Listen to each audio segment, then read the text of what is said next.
ہر قسم کی حمد و ثنا کبریائی بڑائی اللہ سبحانہ و تعالیٰ کے لیے ہے۔ بے شمار درود و سلام اللہ کے آخری نبی احمد مصطفیٰ محمد مصطفیٰ صلی اللہ علیہ وسلم پر رحمت و بخشش کی دعائیں ہوں صحابہ کرام، تابعین اعظام اور محدثین کرام کے لیے۔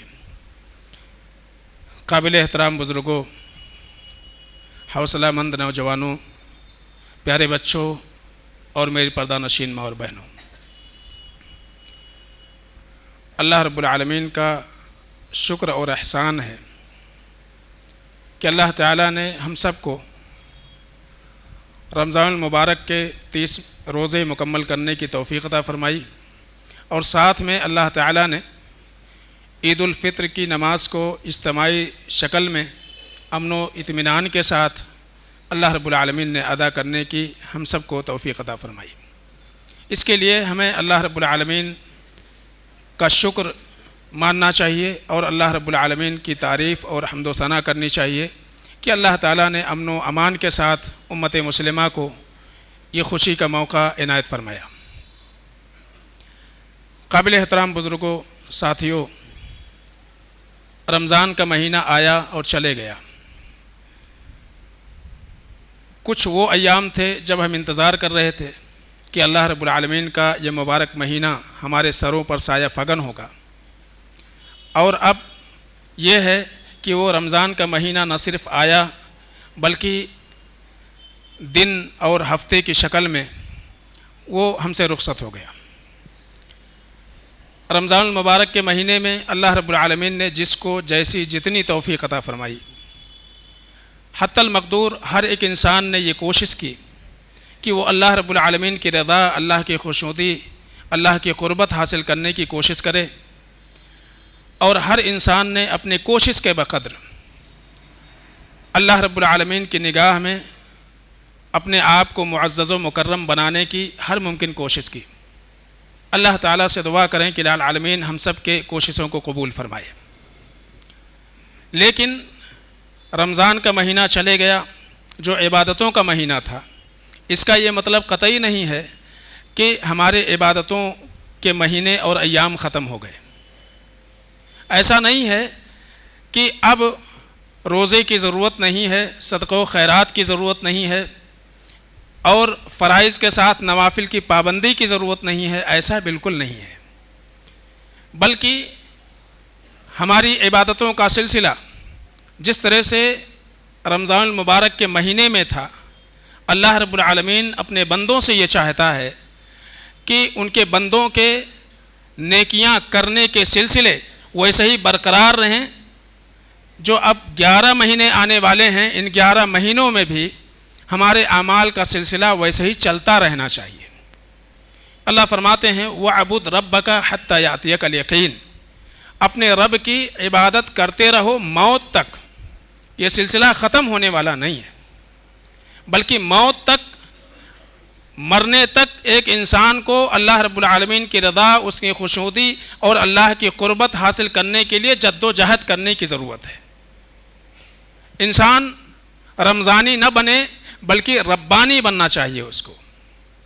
رمضانی کا مطلب یہ ہے کہ ایک انسان رمضان کے مہینے کی حد تک اپنے آپ کو سدھار لے، اپنے آپ کو سنوار لے اور عبادتوں میں اپنے آپ کو مگن کر لے، لیکن جیسے ہی رمضان کا مہینہ گزر جائے وہ پھر اپنی پرانی روش پر لوٹ آئے، اور عبادتوں کے تعلق سے اس کے اندر کوتاہیاں شروع ہو جائیں، گناہوں کے تعلق سے انسان جری ہو جائے۔ یہ یاد رکھیے، یہ کیا ہے؟ اس کا مطلب یہ ہے کہ انسان اپنے اعمال سے یہ ظاہر کرنے کی کوشش کر رہا ہے کہ رمضان کا رب اور تھا اور باقی 11 مہینوں کا رب کوئی اور ہے۔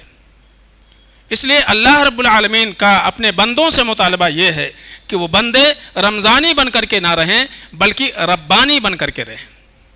ربانی کا مطلب یہ ہے کہ انسان کے اعمال کا سلسلہ وہ برابر جاری رہے، اس کے اوپر مداومت اور ہمیشگی انسان برتتا رہے۔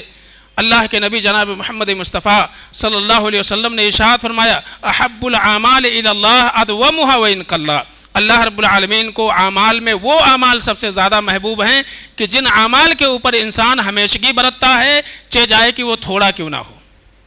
اب 30 روزے تو نہیں رکھنے ہیں، لیکن یہ ہے کہ پیر جمعرات کا روزہ ہے، ابھی یہ جو مہینہ جاری ہوا شوال کا مہینہ، شوال کے مہینے کے شوال کے روزے رکھنے ہیں۔ اللہ کے نبی صلی اللہ علیہ وسلم نے فرمایا من صام رمضان ثم اتبعه ستا من شوال فكأنما صام السنة كلها، کہ جو انسان رمضان کا روزہ رکھ لے، رمضان کے مہینوں کا مکمل روزہ رکھ لے اور اس کے بعد شوال کے 6 روزے رکھ لے، تو گویا کہ وہ ایسا ہو جاتا ہے کہ اس نے پورے سال کا روزہ رکھا ہوا ہے۔ تو شوال کا روزہ نفلی روزہ ہے، اس کو رکھنا چاہیے، اور خاص طور سے ہمارے وہ خواتین یا وہ حضرات جن کے کچھ روزے رہ گئے ہیں، کوشش یہ کریں کہ ان روزوں کی بھی تکمیل کر لیں۔ انسان کی زندگی کا کوئی بھروسہ نہیں ہے، کب موت کا فرشتہ آپ کے سر پر آ کر کے کھڑا ہو جائے اور اس دنیا سے آپ رخصت ہو جائیں، پھر وہ جو روزے ہمارے چھوٹ گئے، جو قضا ہو گئے ہیں، ان روزوں کی اگر آپ ادائیگی نہیں کرتے ہیں، اس کو مؤخر کر دیتے ہیں اور شوال کے 6 روزے رکھ لیتے ہیں، اور ان روزوں کو جو آپ کے اوپر قرض ہیں اس کو مؤخر کرتے ہیں، کہیں ایسا نہ ہو، اللہ نہ کرے کہ آپ کی زندگی میں وہ موقع آئے ہی نہ۔ تو یہ بھی ایک بہت بڑی کوتاہی ہے کہ بعض لوگ شوال کے روزے تو رکھ لیتے ہیں، لیکن جو روزے کسی وجہ سے ان کے چھوٹ گئے ہیں وہ روزے اس کو مؤخر کرتے ہیں کہ باقی ایام میں رکھیں گے۔ لیکن یاد رکھیے زندگی اور موت کا کوئی بھروسہ نہیں ہے۔ کوشش یہ کرنا چاہیے کہ جو فرض ہے، واجب ہے، اس کو پہلے انسان اس سے نبرد آزما ہونے کی کوشش کرے، اس کو ختم کرنے کی کوشش کرے، اور شوال کے لیے تو آپ کے پاس پورا مہینہ باقی ہے، آپ چاہیں جب آپ کو اللہ توفیق دے اس پورے مہینے میں تب آپ اس کو پورا کر لیں۔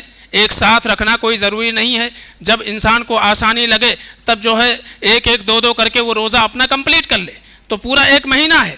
لیکن اس نفلی روزے کے لیے ایک انسان جو فرض روزے اس کے رہ گئے ہیں، اس کی قضا باقی ہے، اس کو مؤخر کر دے بلا وجہ، اور ایسا نہ ہو کہ کہیں وہ مؤخر ہی رہ جائے، انسان اس کی ادائیگی نہ کر سکے، اس میں کوتاہی ہو جائے، تو یہ بہت بڑا جرم ہو جائے گا۔ اس لیے کہ ایک چیز واجب ہے اور ایک چیز نفلی عمل ہے۔ تو شوال کا جو روزہ ہے یہ نفلی روزہ ہے، لیکن آپ کے جو روزے رہ گئے ہیں، چھوٹ گئے ہیں کسی وجہ سے، وہ آپ کے اوپر قرض ہے، جو فرض ہوتا ہے وہ قرض ہوتا ہے، اس کی ادائیگی ضروری ہوتی ہے۔ اور یاد رکھیے فرائض کے ساتھ ساتھ نوافل اسی وقت فائدہ دے گا جب انسان فرائض کی ادائیگی کو مکمل طریقے سے ادا کرنے کی کوشش کرے گا، تب یہ نوافل ہم کو کام آئیں گے۔ لیکن ایک انسان فرائض میں کوتاہی کرے، نوافل کے اوپر بہت زیادہ محنت کرے، تو یقیناً اس کے لیے بہت بڑا خسارہ ہے۔ تو فرائض یہ اللہ رب العالمین کی قربت کا ذریعہ ہے، لیکن فرائض کے ساتھ ساتھ جب فرائض کی تکمیل کے ساتھ انسان نوافل کی طرف قدم بڑھاتا ہے تو یہ نوافل اس کو فائدہ دیتے ہیں۔ تو خاص طور سے یہ جو مہینہ ہمارے لیے گزر رہا ہے، یہ جو مہینہ آیا ہوا ہے، اس میں اللہ رب العالمین نے ہمیں توفیق دے کہ ہم سب جو ہے جو نفلی روزہ ہے شوال کے اس کو ہم رکھیں، لیکن ساتھ ساتھ میں بھی فراموش نہ کریں کہ ہمارے جو روزے رہ گئے ہیں ان کے تعلق سے انسان جو ہے کوتاہی برتے اور وہ روزے اس کے اوپر بطور قرض کے رہ جائیں۔ تو اللہ رب العالمین اپنے بندوں سے چاہتا ہے کہ تسلسل کے ساتھ وہ اعمال انسان کے جاری رہیں۔ کعب بن مالک رضی اللہ تعالیٰ عنہ وہ کہتے تھے من صام رمضان وهو يحدث نفسه اذا افطر ان لا يعصي الله دخل الجنہ بغیر مسئلۃ ولا حساب۔ کعب بن مالک رضی اللہ تعالیٰ عنہ کہتے تھے کہ ایک انسان جب رمضان کے روزے رکھتا ہے اور روزہ رکھتے ہوئے رمضان کے مہینے میں یہ عزم کر لیتا ہے، ارادہ کر لیتا ہے کہ جب رمضان کا مہینہ ختم ہو جائے گا تو وہ اللہ رب العالمین کی نافرمانی نہیں کرے گا، وہ اللہ کو ناراض نہیں کرے گا۔ کعب بن مالک رضی اللہ تعالیٰ عنہ کہتے ہیں دخل الجنہ، وہ انسان جنت میں داخل ہوگا بغیر مسئلۃ ولا حساب، اس انسان سے کوئی سوال نہیں کیا جائے گا، کوئی حساب نہیں لی جائے گی۔ لیکن شرط یہ ہے کہ انسان یہ عزم کرے کہ جس طرح سے رمضان کے مہینے میں اس نے اپنے آپ کو گناہوں سے بچایا، لایانی کاموں سے بچایا، اور رمضان کے روزے رکھے، قیام اللیل کیا، صدقہ و خیرات کی، اس عزم و ارادے کے ساتھ اسی عمل کے اوپر برقرار رہنے کا ارادہ کر لے اور اس پر برقرار رہنے کی کوشش کرے، تب جو ہے اس کے لیے یہ خوشخبری ہے کہ وہ جنت میں داخل ہوگا، وہ جنت میں داخل ہوگا۔ لیکن اس کے برعکس ایک دوسرا رخ بیان کرتے ہیں، کہتے ہیں ومن صام رمضان وهو يحدث نفسه اذا افطر عسى الله فصيامه مردود۔ کہتے ہیں ایک انسان اگر رمضان کا روزہ رکھتا ہے، اس میں دیگر اعمال کی پابندی کرتا ہے، اور ساتھ ساتھ میں اس کی یہ فکر بھی ہے کہ رمضان کا مہینہ گزر جائے گا، اب روزے رکھنے کی وجہ سے ہمارے گناہ معاف ہو گئے، قیام اللیل کرنے کی وجہ سے ہمارے گناہ معاف ہو گئے، صدقات و خیرات کی وجہ سے ہمارے گناہ معاف ہو گئے، رمضان گزرے گا، پھر انسان اپنے گناہوں کے اوپر پلٹ کے آ جائے گا۔ کہتے ہیں فصیامہ مردود، یاد رکھو کہ رمضان کے مہینے میں جو کچھ اس نے روزہ رکھا ہے وہ روزہ اللہ رب العالمین قبول نہیں کرے گا۔ تو اگر یہ ارادہ ہے کہ رمضان کا مہینہ آئے گا، پھر ہم رمضان کے مہینے کے بعد پھر ہم اپنے پرانی روش کے اوپر لوٹ آئیں گے، تو یاد رکھیے یہ سمجھ لینا چاہیے کہ ہمارے رمضان کے روزے یہ قبول نہیں ہوئے بلکہ رد کر دیے گئے ہیں، رد کر دیے گئے ہیں، وہ اللہ کی بارگاہ میں قبول نہیں ہوئے۔ تو ضرورت اس بات کی ہے کہ انسان اپنے آپ کو ربانی بنا کر کے رکھے، رمضانی بنا کر کے نہ رکھے۔ اسی طرح سے یاد رکھیے کہ انسان کا کسی عمل کے اوپر، نیک اعمال کے اوپر مداومت برتنا، یہ انسان کے لیے حسن خاتمہ کی دلیل ہے، اچھی موت کی دلیل ہے۔ موت کب آ جائے گی، کب جو ہے فرشتے روح قبض کرنے کے لیے ہمارے سرہانے کھڑے ہو جائیں گے، یہ ہم کو معلوم نہیں ہے، لیکن ایک انسان اگر عمل کے اوپر مداومت کرتا ہے، ہمیشگی برتتا ہے، تو اسے امید ہے کہ اللہ رب العالمین اس کو حسن خاتمہ کی توفیق عطا فرمائے گا۔ عامر بن عبداللہ بن زبیر رحمہ اللہ کے تعلق سے آتا ہے، مرض الموت کے اندر ہے، مرض الموت میں ہے، مغرب کا وقت ہے، سارے گھر والے ان کے قریب کھڑے ہوئے ہیں اور رو رہے ہیں ان کی حالت دیکھ کر کے، وہ تکلیف دیکھ کر کے جس تکلیف کے اندر وہ تھے۔ اتنے میں مسجد سے مغرب کے اذان کی صدا آتی ہے۔ عامر بن عبداللہ بن زبیر رحمہ اللہ کہتے ہیں کہ اے لوگوں مجھے اٹھاؤ۔ کہا کیا بات ہے، کہاں جانا چاہتے ہیں؟ کہا مسجد جانا چاہتا ہوں، میں یہ چاہتا ہوں کہ مجھے مسجد پہنچایا جائے، میں نماز پڑھنا چاہتا ہوں۔ کہتے ہیں آپ کی حالت بہت خراب ہے، آپ بیمار ہیں، آپ کی سانس کی رفتار کم ہو گئی ہے، آپ کیسے جائیں گے؟ وہ کہتے ہیں کہ میں منادی آواز دے رہا ہے، صدا دے رہا ہے، بلا رہا ہے، فلم اجیبا، میں اس کے پکار کو، حی علی الصلاح کو، حی علی الفلاح کو نہ سنوں، اس کو انسنا کر دوں؟ یہ مناسب نہیں ہے۔ ابھی میرے کانوں میں وہ آواز آ رہی ہے، دو لوگوں کے سہارے انہیں مسجد میں لایا گیا، امام کے ساتھ کھڑے ہوئے، نماز پڑھی، ایک رکعت پڑھی، اور ایک رکعت کے آخری سجدے میں، پہلی رکعت کے آخری سجدے میں گئے اور اللہ تعالیٰ نے ان کا روح قبض کر لیا۔ تو موت کا وقت یقینی ہے۔ ایک انسان جب مداومت برتتا ہے عمل کے اوپر، ہمیشگی برتتا ہے، تو اللہ رب العالمین اس انسان کو یہ سعادت نصیب فرماتا ہے کہ اللہ تعالیٰ اس کو حسن خاتمہ عطا فرمائے۔ تو عمل کی مداومت کا یہ فائدہ ہے۔ تو رمضان گزر گیا، اس کا یہ مطلب نہیں کہ ہمارے اعمال بھی رخصت ہو گئے یا اعمال کرنے کے ایام بھی رخصت ہو گئے۔ ہمارے اعمال باقی ہیں، نیکیاں باقی ہیں، اور نیکیوں کے راستے باقی ہیں، ان راستوں پر چلنا رمضان کے بعد بھی ہماری ذمہ داری ہے۔ اسی طرح سے دوسری نصیحت اور دوسری بات کہ رمضان کے بعد ہم کیا کریں، وہ یہ ہے کہ ایک انسان رمضان کے مہینے میں اپنی کوششوں سے اللہ رب العالمین کا مقرب اس نے بننے کی کوشش کی، اللہ کی قربت، اللہ کو راضی کرنے کی کوشش میں ایک انسان اللہ رب العالمین کا مقرب بنا، اللہ کے قریب ہوا، اللہ کے گھر میں اس نے بہت سارا اپنا وقت گزارا۔ تو یہ ایک بہت بڑی سعادت ہے، بہت بڑی سعادت ہے کہ اللہ تعالیٰ نے اپنی توفیق سے ہم کو، آپ کو اپنے قریب کر لیا ہے۔ اب رمضان کا مہینہ گزر گیا تو ہمیں یہ چاہیے کہ ہم اپنے آپ کو اپنے رب سے دور نہ کریں، اپنے رب سے ہم اپنے آپ کو دور نہ کریں۔ حضرت انس بن مالک رضی اللہ تعالیٰ عنہ یہ کہتے ہیں کہ قیامت کے دن اللہ رب العالمین اپنے عرش کے اوپر جلوہ گر ہوگا، اور یہ صدا آئے گی اللہ رب العالمین کے جانب سے، این جیرانی این جیرانی، میرے پڑوسی کہاں ہیں؟ اللہ رب العالمین نے کہے گا میرے پڑوسی کہاں ہیں؟ فرشتے کہیں گے ربنا ومن ينبغي ان يجاورك، اے ہمارے رب کون اس لائق ہے اس کائنات میں، کون اس لائق ہے ان ساری مخلوقات میں جو تیری ہمسائیگی کا مستحق بنے، جو تیرا پڑوسی بنے، وہ کون اس لائق ہے؟ اللہ رب العالمین کہے گا این عمار المساجد، مسجدوں کو آباد کرنے والے کہاں ہیں؟ وہی میرے پڑوسی ہیں، مسجدوں کو آباد کرنے والے وہی میرے پڑوسی ہیں۔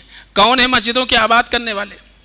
اللہ تعالیٰ نے قرآن عزیز کے اندر فرمایا انما یعمر مساجد اللہ من آمن باللہ والیوم الآخر واقام الصلاۃ وآتى الزکاۃ ولم یخشى الا اللہ.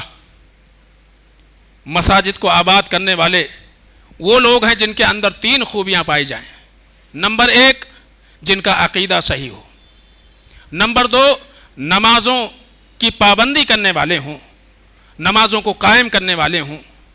نمبر 3 زکوٰۃ کی ادائیگی کرنے والے ہوں, اللہ رب العالمین نے ان کے مالوں میں جو حق دیا ہے ان حقوق کی ادائیگی کرنے والے ہوں. ولم یخشى الا اللہ, اور اللہ کے سوا کسی اور سے ڈرنے والے نہ ہوں, اللہ کے علاوہ کسی اور سے ڈرنے والے نہ ہوں.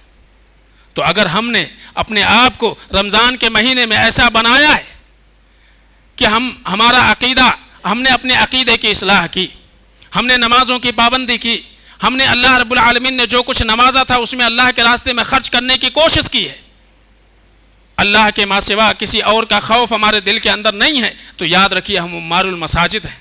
اور قیامت کے دن اگر ہم یہ چاہتے ہیں کہ اللہ رب العالمین کے اس صدا کے فہرست میں ہمارا بھی نام شامل ہو جائے, تو اللہ رب العالمین کی قربت سے ہم اپنے آپ کو دور نہ کریں. جس طرح سے رمضان کے مہینے میں ہم نے اللہ رب العالمین کی عبادت کر کے اللہ کی قربت ہم نے حاصل کرنے کی کوشش کی ہے, تو اس قربت کو اب جو ہے دوری میں تبدیل نہ کریں, اس قربت کو دوری میں تبدیل نہ کریں. یاد رکھیے اس دنیا میں اگر کسی بڑے کی مصاحبت اور ہم نشینی انسان کو اختیار ہو جائے, کسی بڑی شخصیت کا, کسی ایم ایل اے اور ایم پی کا, کسی بڑے عہدے پر فائز انسان کا, تو اپنے آپ کو ایک انسان بڑا خوش نصیب سمجھتا ہے. لیکن یاد رکھیے سب سے بڑا خوش نصیب انسان وہ ہے جس کو اللہ کی قربت مل جائے, اللہ کی قربت نصیب ہو جائے. وہ انسان دنیا کا سب سے بڑا خوش نصیب انسان ہے. اور اللہ کی قربت کو پانے کے خاطر ہم نے رمضان کے مہینے میں محنتیں کی ہیں. تو یہ قربت کو ہم ضائع نہ کریں, اس ہم نشینی کو ہم برباد نہ کریں کہ اللہ کی نافرمانی کر کے اور پھر جو ہے اپنی پچھلی زندگی پر لوٹ کر کے انسان پھر اپنے آپ کو اللہ رب العالمین سے دور کر لے. انسان کبھی اس کی جرات نہ کرے. تو یہ بہت بڑا مقام ہے. آپ دیکھیے غالباً عمارہ بن حمزہ رحمہ اللہ ہیں, یہ حضرت عباس رضی اللہ تعالیٰ عنہ کے آزاد کردہ غلام اکرمہ کی اولاد میں سے ہیں. یہ خلیفہ منصور کے سیکریٹری رہ چکے ہیں. ایک مرتبہ ایسا ہوا کہ عمارہ بن حمزہ کو خلیفہ منصور اس نے جو ہے اپنے قریب بٹھایا, بالکل بلایا, ان کا عزت و احترام کیا اور بہت قریب بٹھا دیا. اتنے میں ایک شخص آیا اور اس نے یہ دعویٰ کیا کہ اے امیر المومنین, ہم کو انصاف چاہیے, ہمارے ساتھ ظلم ہوا ہے. کہا کون ہے, کس نے آپ کے اوپر ظلم کیا ہے؟ کہا عمارہ بن حمزہ نے ہمارے ساتھ ظلم کیا ہے.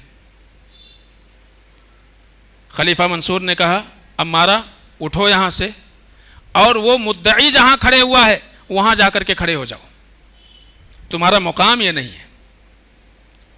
جب تک تمہارے اوپر سے الزامات رفع نہیں ہو جاتے یہاں نہیں بیٹھ سکتے, وہاں جا کر کے کھڑے ہو جاؤ. عمارہ بن حمزہ نے کہا امیر المومنین, ہمارا ان کا کوئی جھگڑا ہی نہیں ہے, آج ہی ختم کرتے ہیں. کہا کیسے؟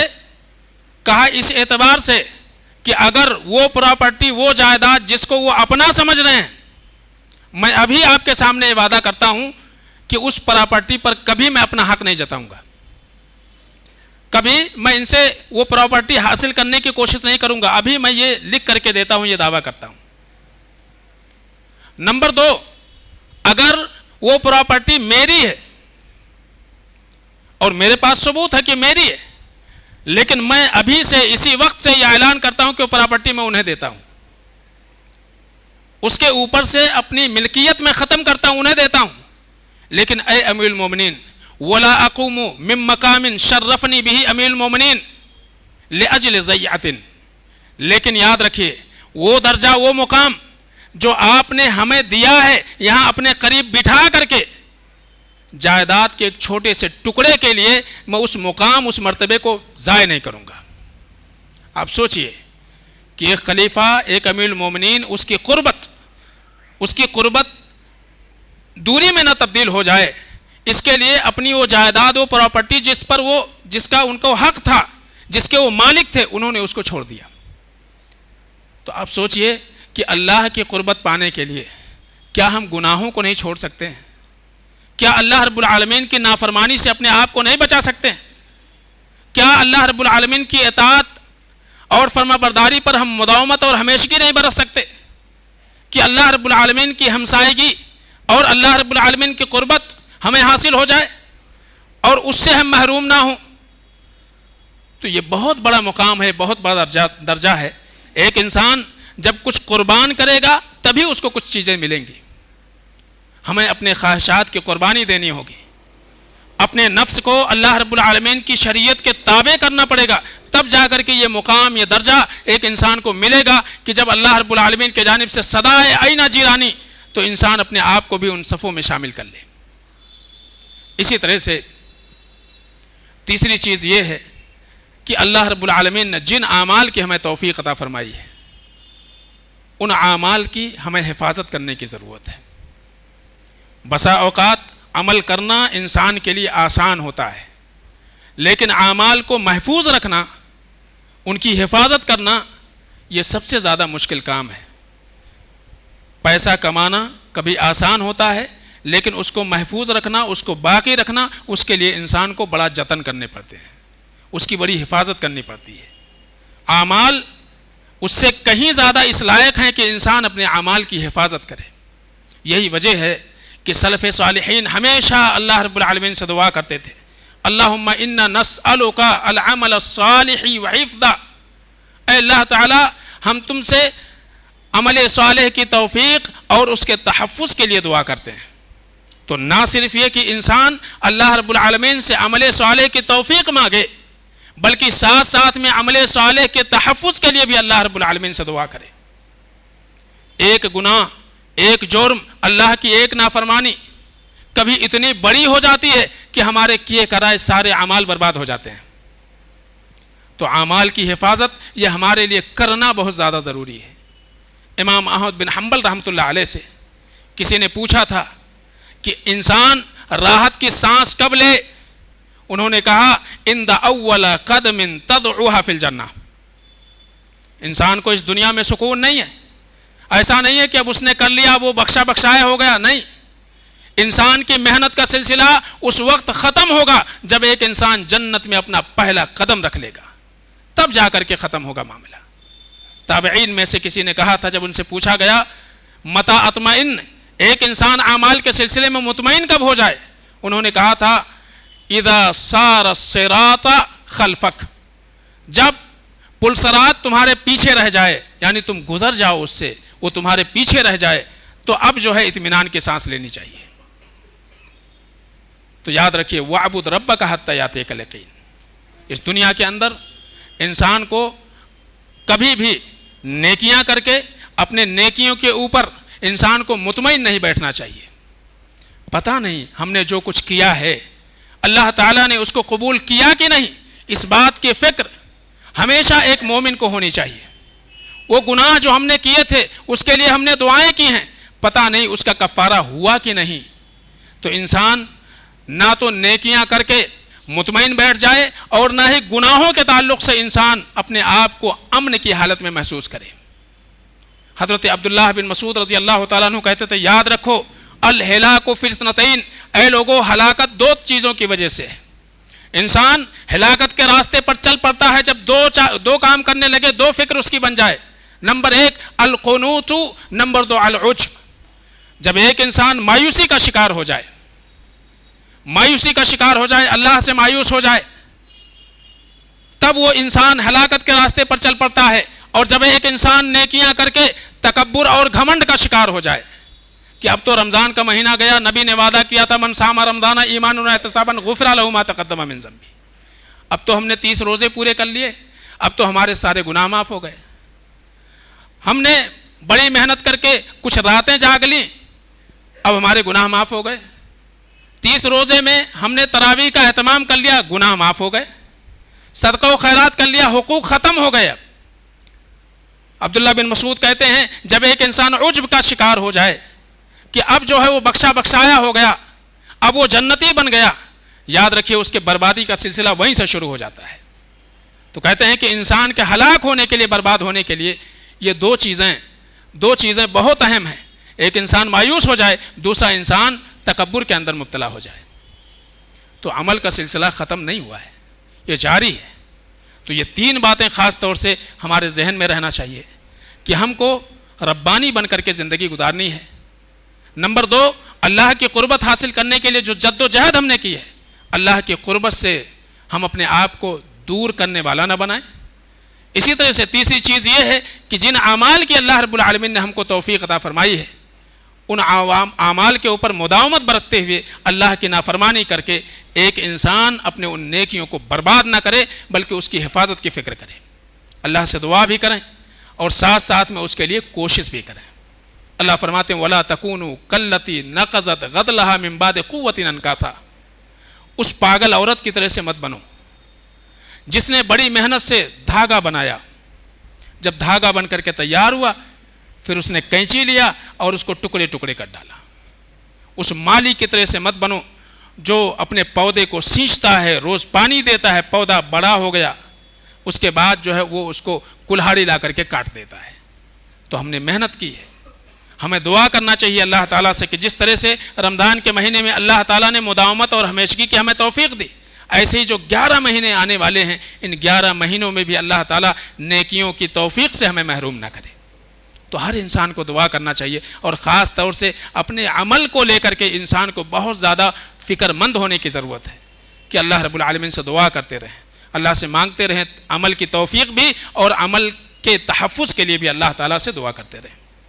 اللہ تعالیٰ سے دعا کرو کہ الہ العالمین ہم سب کو ان باتوں کو سمجھنے اور اس کے اوپر عمل کرنے کی اللہ توفیق عطا فرمائے۔ الہ العالمین جو کچھ نیکیاں ہم سے ہوئی ہیں، الہ العالمین تمام تر کوتاہیوں کے باوجود الہ العالمین اس کی قبولیت کے لیے ہم تجھ سے دعا کرتے ہیں۔